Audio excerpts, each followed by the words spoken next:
terms presentation of legislative communication. I want to remind you to please reach down in the bottom left and mute your microphones so we don't get any feedback or we don't hear things in the background. We'd appreciate that. And we're going to do some Q&A. If you have something, you can put it in the chat and we'll get to that. We also have a large number of registrants today, and I'm so excited. Many of you I have not had an opportunity to meet, but I'm so glad you're here. Will McAdams, he's such a treasured friend because he said yes when I asked him to do this. Even though it's his legislative week, Will is president of the Associated Builders and Contractors of Texas. And this was their legislative call week. So he's been pretty busy. Before joining ABC, Will served for 10 years in state government. Most recently, he was an advisor to Speaker Dennis Bonnen for the Business and Regulated Industries. Prior to joining the Speaker staff, Will served in several senior staff positions with the Texas Senate. These included serving as director for the Senate Committee on Business and Commerce that was chaired by Senator Kelly Hancock of North Richland Hills. Will also served as legislative director for Senator Charles Schwertner of Georgetown and as deputy director for the Senate Committee on Natural Resources and legislative and media relations director for State Senator Troy Frazier out of Horseshoe Bay. So before working in the state capitol, Will served as an infantry officer for 4 years in the United States Army and retired honorably as a captain. Will, thank you for your service. Will is also a graduate of Texas A&M University with a Bachelor of Science degree in, guess what? Political science. I met Will while advocating on our local preemption issue and employment regulations. And I can tell you, Will is a good listener. He's level-headed. He thinks logically. He and I serve together currently on the executive committee for the coalition that SHRM belongs to, the Alliance for Securing and Strengthening the Economy in Texas. And this is our group that we are fighting for preemption through this coalition. So now, please welcome Will McAdams. Will, you've got it. Hey, thank you, Pam. And to the group, let me first of all, at the outset of our meeting, apologize. I am working from home today after our legislative week, and I have a 4-year-old who doesn't have volume control, nor do I have solid core doors to my home office, which is the first thing I intend to do soon as supplies of wood become available after the pandemic, because everybody's putting solid core doors on their home offices. But anyway, I'd like to get into our briefing today. As Pam said, so ABC of Texas just concluded our legislative week.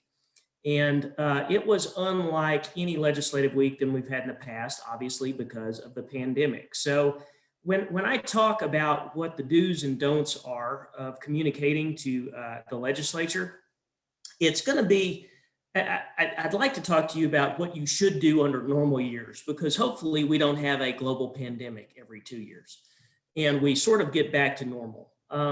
The consensus amongst my contractors who are heavily engaged in local labor policy as well as state labor policy and national was that there is no substitute for in-person interaction with legislators or their staff, and they are absolutely right.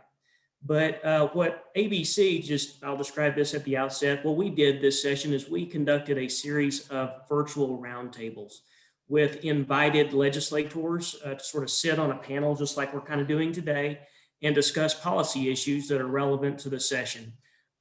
Contractor issues, construction issues, certainly, but then also redistricting, the certainty of a special session to come in August after the census data is released, and what all these things could mean for our priority policy initiatives in terms of the odds of their success during this session, which is somewhat condensed because of the COVID restrictions. And we don't know how much time is available and bandwidth on the part of the legislators to take this stuff up. So with having said that, let me get right into what really, regardless of the paradigm in terms of in-person or virtual communication, what the best practices should look like. Okay, there we go. All right, wheel works.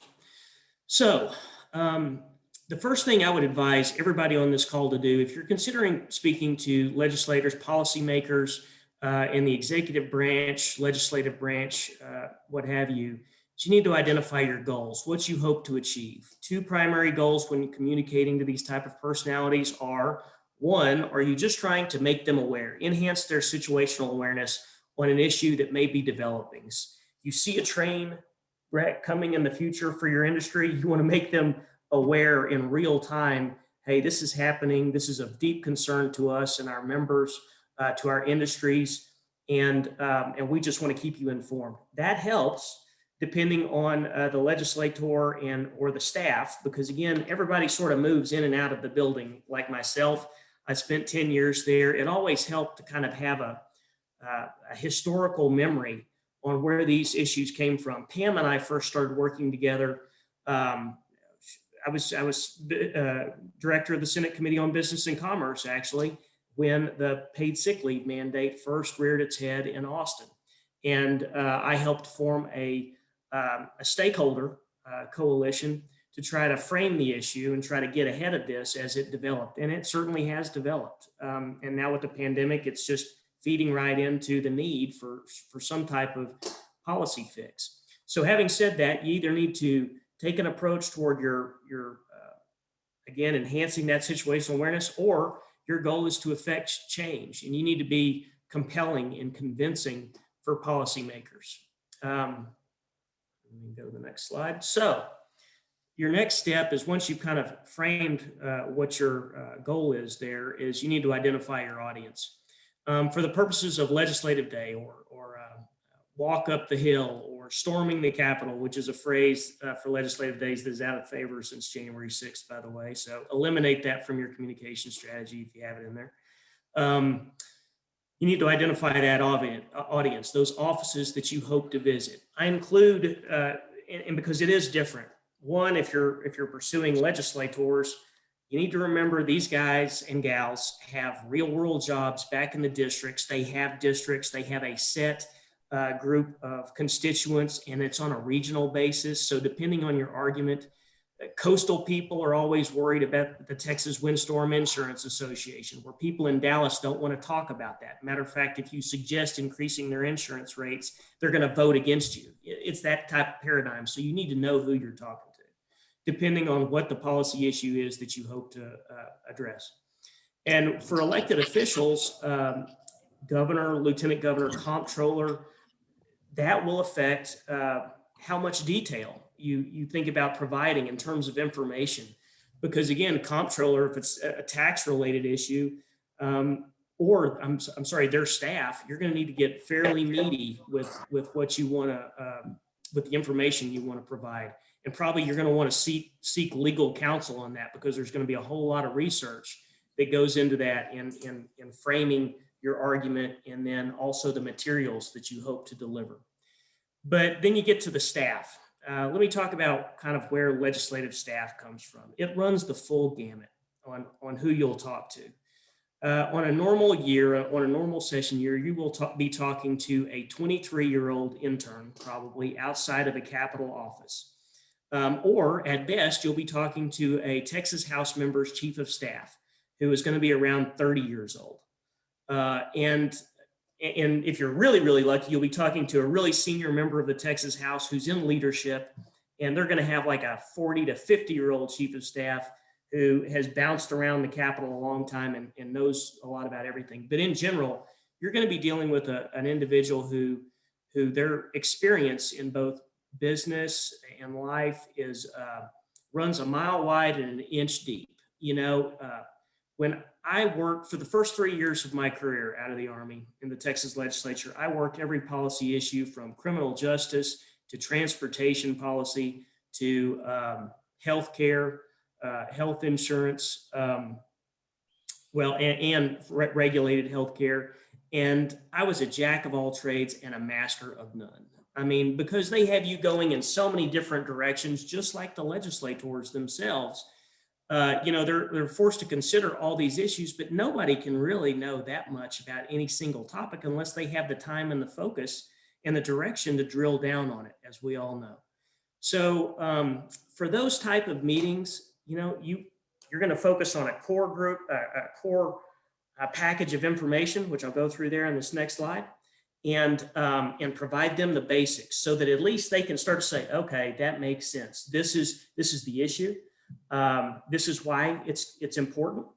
And also the other thing to remember, either with the legislators or the legislative staff, when you're thinking about, okay, what kind of people do I need to send to talk to them?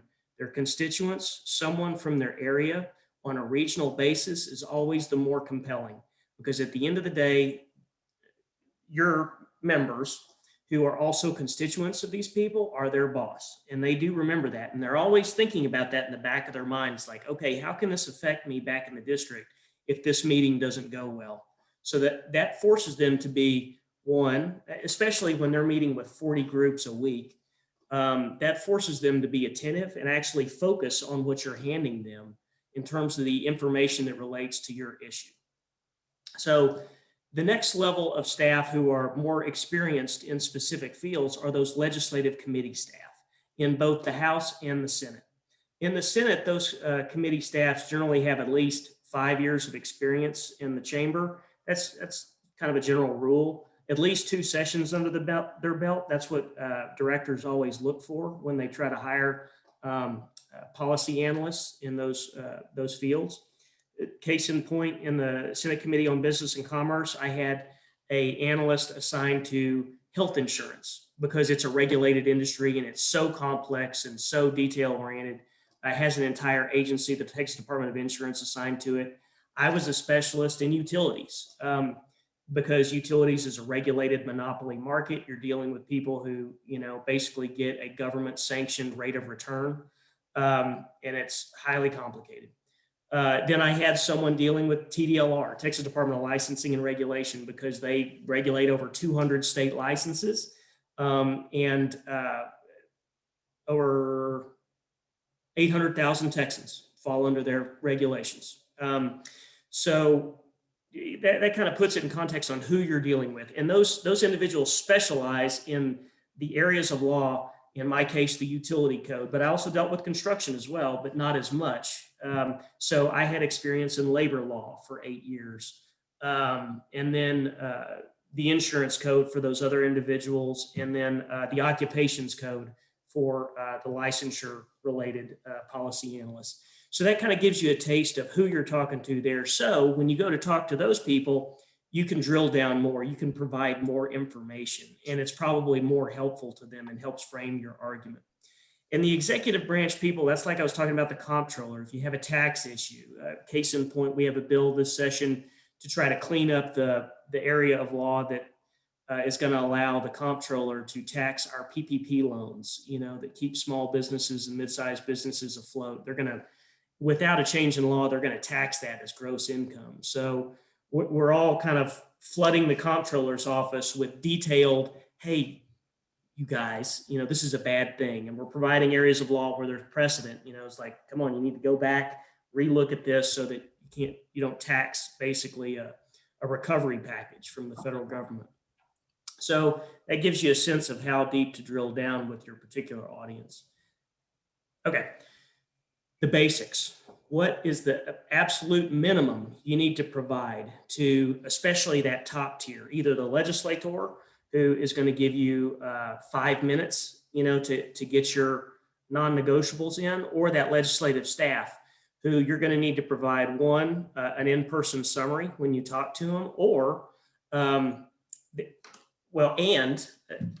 you'll skip on down to that third bullet point. You always want to leave something behind, a paper copy of your of the summary of your issues, and everything I have there on your basic message, which is background, describing what the problem is, your position, your adamantine approach. This is where SHRM, the hill that we will die on this issue. And then the ultimate ask, I either want you to do this, this, and this to minimize the impact to my members and to our industry. And then also, when you're in those in-person settings, you need to designate one person in your group as the communicator, that person who makes the pitch. Always have that leader designated. And that leader will have an assigned group of legislators to hit, as I said, on a regional basis. If you can hit the people in your regional delegations, those from San Antonio, Dallas, Houston need to be concentrated on their members in those various parts of Texas. And then you just work it as like a school of fish from those regions, and then just surround them. And it's effective strategy. I mean, those staffers get real nervous, when there's all these people from back home in the district that all have Facebook accounts and social media accounts, and they know that this could go badly, so they want to be really nice to you. But ultimately, that also drives the point home that this is a real deal issue, and these people will be looking, your people will be looking for accountability with their legislators, on this issue. So we get into the level of detail with those three core pieces. So again, target it to your audience. Degree of detail needs to be oriented toward those categories I mentioned. And then crafted to fit the in-person or group communication message. If this is like a one-on-one meeting with the legislator, you generally try to find somebody with a relationship with the legislator or some type of interaction back in the district where they can relate to them. If not, then you need to provide personal experience on the issue. Say, this is how it's meaningfully impacted your business, your employees, and talk through that, because those personal accounts are extremely engaging. And once you get the legislator kind of leaning toward supporting you, that'll sink in, and they'll remember those personal accounts, and that'll come back up on the Senate or House floor when they talk about the bill or talk for or against it if you're trying to defeat an initiative. And then always leave something behind. And I'm going to go through that in the next couple of slides. You need to create a folder when going around to offices, which for that person who's the leader in your group and all of the others too, distribute kind of an outline of what your core messages are, okay?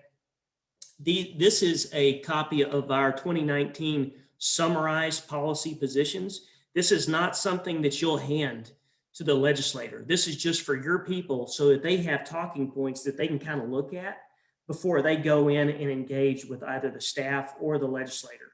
Because again, you're also a mile wide and an inch deep on this a bit. I mean, yes, you've thought about these things, but you're not a labor attorney, or you may be, I don't know. But most of the people who are going to go talk are not trial court attorneys.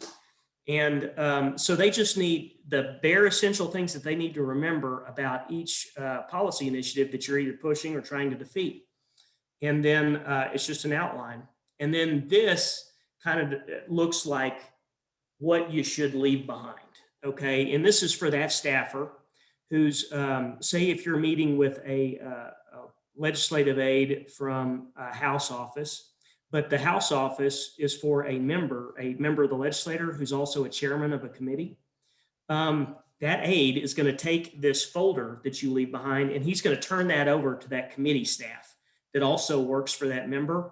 And then that committee staff is going to record, okay, this is the position of SHRM or ABC Texas. And if enough positions like this get stacked up and recorded on a particular policy issue, that committee staff's going to be real sensitive to what's going on there, because they know that this can burn their boss alive or not, and or something their boss needs to support. So it's always important to leave something behind that captures the core components of your issue. And if you have statistics or case law or things that you want to cite in there, committee staff use that when other stakeholders come in to either oppose your position or support you. So it tells a story, and they do keep track of that.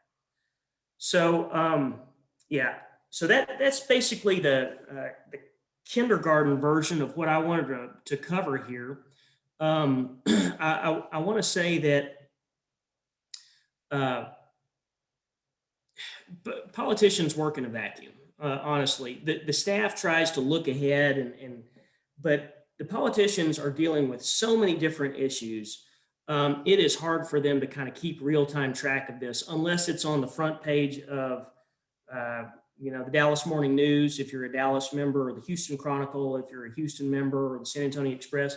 It's hard for them to kind of keep up on all the nuts and bolts, especially in my area where I always work business issues. Our issues aren't the sexy stuff. I mean, it's not the social culture war stuff. It's just keeping people in business, which you would think that's pretty darn important. I always thought so. But politically, it doesn't make a lot of hay. But that's why this stuff is very important. That's why these engagements that you do are very important, because it reminds them, oh, okay, this is what's putting food on the table for somebody. And that flags it in the file, the big bill book that those members go to the floor with, so that they know how to vote when things come up on those big, long House calendars that occur every session. And then the other things I'd bring up, Pam reminded me, we did have House committee assignments yesterday. So for the purpose of this session, we have leadership in place in our world, which is very similar to Sherm's world. Kelly Hancock of North Richland Hills is chairman of the Senate Committee on Business and Commerce still.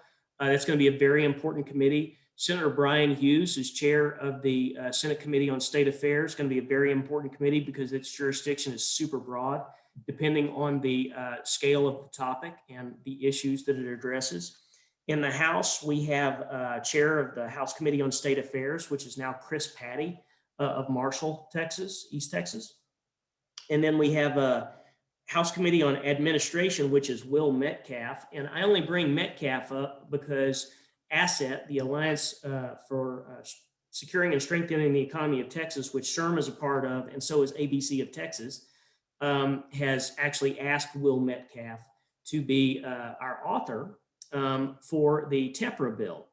Now, he's considering it. He hasn't committed, but Metcalf is now strategically placed, one, as the admin chair, but he's also on the House State Affairs Committee, which it'll be important to watch him. And he's from Montgomery, Texas. But we've also got the House Business and Industries Committee, which will deal with a lot of the labor regulations that will be considered as part of the session. Predominantly, B&I is the home of labor regulations, which includes workers' comp and some of the workers' unemployment insurance issues, Texas Workforce Commission related issues. All of those things go through B&I. And Chris Turner is a Democrat and House Democratic Caucus chair right now. But the Republican vice chair of that committee is Representative Cole Hefner from East Texas. And I think he'll be an influential member as well. And then some other things that could impact us, possibly the House Urban Affairs Committee, but I don't think you guys have to worry about that too much. But that's Representative Philip Cortez. But with that, I'd love to open it up for any questions, and we can kind of see where your interests lie on this topic and what I can expand upon. Okay, members, here's your chance.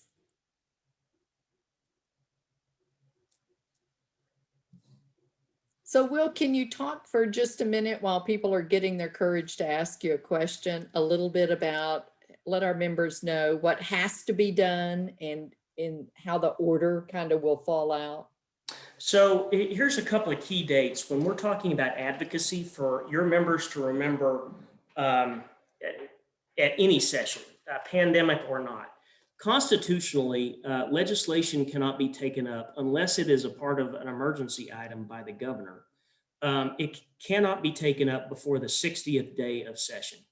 And this year, that is March 12th. And January 12th was when session started. March 12th is the 60th day. And so we will not see any type of committee activity other than these hearings by redistricting to consider, map information and things like that. But we won't see any type of committee activity officially until mid-March. And then the remainder of the 140-day calendar sort of kicks into place. um, the last 14 days of the calendar. So sine die, which is the end of session, is May 31st this year. 14 days prior to that, start the automatic calendar of the House rules, where the House can't consider House bills anymore 14 days out from the end of session. So they automatically have to consider all of Senate bills. And then a week out, the no more Senate bills or House bills can be considered in committees. So everything has to be out of committee before the last week of session, so that really you're only talking about floor action on the House and Senate floor. And then, and you're talking about conference committee reports. So when they have to come together and try to work out the details between the two chambers. And so the calendar really kills a lot of stuff. And we expect it to kill a lot of stuff more so than usual this year.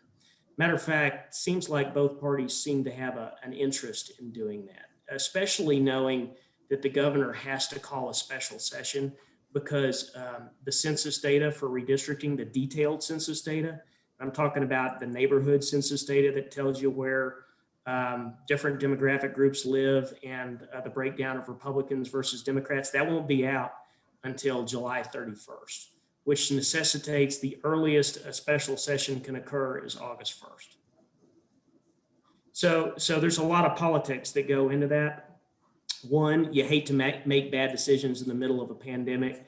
Two, politicians hate to make decisions anyway, at least ones that hope to seek re-election. And so it really forces that, or it gives them an out to try to delay things until the governor has to make a decision on what he wants to put on the call for that August special session. So if you have a question, be sure and pop it in the chat box, and Dina's monitoring that box. Will, do you think Texas is going to do anything about minimum wage, or sit back and wait for the federal government to do it? With all the activity at the federal level, and ABC, our national organization, is heavily engaged on that. I'm sure SHRM is as well. But it is very likely that they will wait to see what the federal, what Congress does. And then what Biden might be able to do via executive order, if he tries to go that route, but it's pretty specific in both federal and state statute.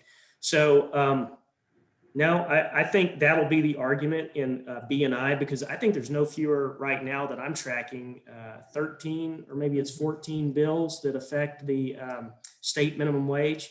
And so the argument's going to be, no, we need to see what the federal government does, because your $15 level may be a moot point. And then they're also talking about an automatic adjustment for inflation, things like that. I believe Joe Manchin mentioned that the other day. So it's an easy one for state leaders to defer.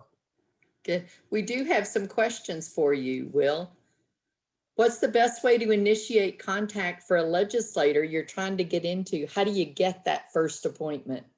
That's right. So I'd like to share with everybody an app. And this is cheating for lobbyists, but everybody can use it, and it's free. And my colleagues and I just discovered it this session, but Circle, CIRQL. All right. And if you go to the App Store, I guess on Apple or, and I shouldn't be telling you this, but I work for a trade association and I'm not a contract lobbyist. So in the lobby world, I'm like regular Army. I am not a mercenary. And so what's good for you is good for me. And Circle provides you a panacea of information to where you can look up all of the office contacts for all of the Senate and House offices. And you can look up your representatives and find out how to get in touch with them. There's emails for key staff on there. There are phone numbers to each office. And then what you'll do is you'll call in or email those key staff and ask for an appointment. And again, you provide them sort of a summary, like I basically just did on this issue brief. But in your request, like, we would like to discuss this. It's important to us. This is how many, always state how many members you represent so that they can see, hey, this is a big deal in our district. And they will circle back with you. They have to do that. And that's a great resource for the public. I think I'm waiting for them to charge it, and I'm sure charge for it. And I'm sure they're just mining our data like crazy. But right now, it's a good deal. Hey, thanks. I hadn't heard of that, so I'm pretty excited about that myself. Well, I am too. Uh, Suzanne asked, will you have letter templates for us to use with our representatives? Would you be able to share your slides with us that somebody could do that? When we have a SHRM day, Suzanne, let me say, we do give you a talking points page and a one-page leave behind that we'll mention. We like to call those the one-pagers. So with a specific issue, we will do that. Absolutely. And I'll send y'all the PowerPoint so that you have the PDF kind of version of the framework, kind of how it flows and stuff like that. Certainly.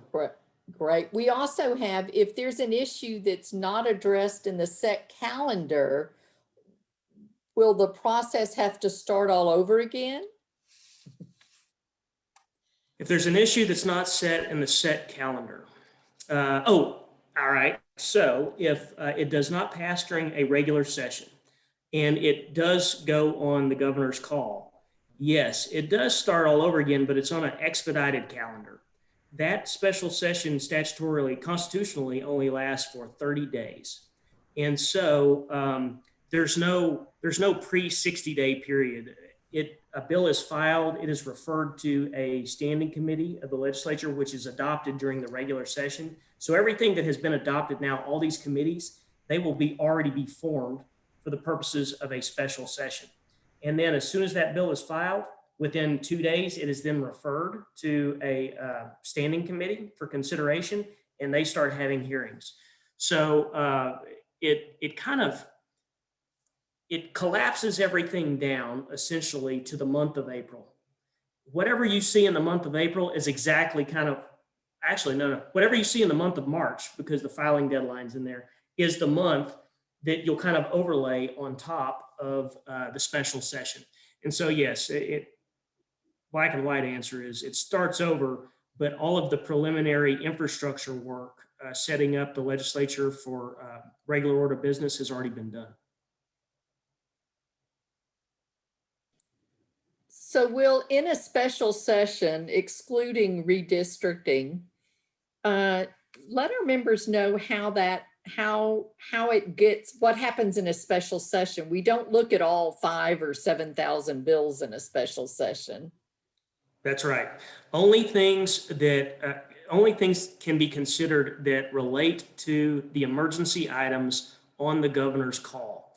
And he will actually issue out a proclamation to the legislature of what the call is. Like he'll put it in a sentence, like this relates to criminal justice reform. And maybe he'll say, and it should look like this. Or he'll leave it really open-ended. The more open-ended that paragraph is catnip for lobbyists, because then you're like, all right, let's go. We're going to try to get all of our stuff in, and it forces the legislature to focus on it. And then if you have the right relationships, you can really get some stuff done. Great. How about some more questions? I don't see anything new in the chat. Anyone? Will, you have been amazing. I appreciate that you've had a very busy week and you let us get on your calendar. I know our members love this because they are so excited about your presentation. I want to thank you. I want to remind our members, April 7th coming up, we have our legislative day, so to speak. We have Tommy Simmons, who is the brilliant attorney in Commissioner Demerson's office of the Texas Workforce Commission. I like to refer to Tommy as the Wikipedia of employment law. He keeps up with everything, and he's going to share all the things that are happening both in the state of Texas and federally with us, and keep you updated on employment laws that could be coming your way. So with that, Will, thank you so much. This presentation has been recorded. Dina will make that and Will's presentation available to you. And thank you. Hey, thank you guys. Really enjoy it. Look forward to working with you some more.